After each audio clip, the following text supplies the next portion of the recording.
Welcome back to Primetime News. And a special welcome once again to our viewers on onespotmedia.com. Up first this evening, more details have emerged on the charges laid against members of the Qahal Yahweh group in Norwood St. James. Today, the police announced that 18 members of the cult-like group have been charged for breaches of the Child Care and Protection Act, and 7 other people were arrested for other offences. As Kelisha Williams reports, more charges could soon be laid against the members.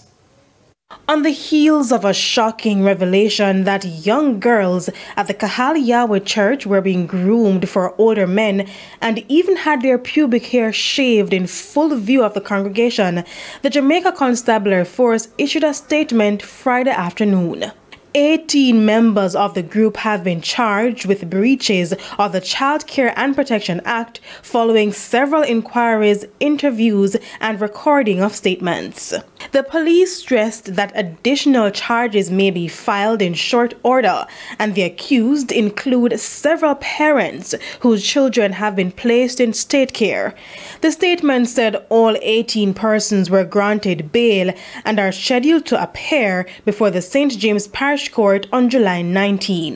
The JCF indicated that 7 other individuals were arrested on reasonable suspicion of involvement in other offences and placed in safe custody pending further investigations. The statement further noted that one man, Neil A. Spence, also known as Benya, voluntarily turned himself in and was subsequently interviewed and charged amid assault accusations.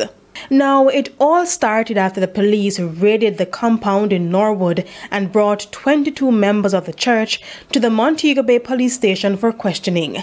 The police said the individuals in custody are being represented by attorney-at-law Peter Champagny and will be interviewed in his presence.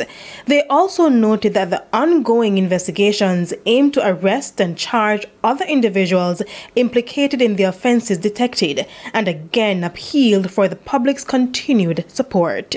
Kelisha Williams, TVJ News. To a development.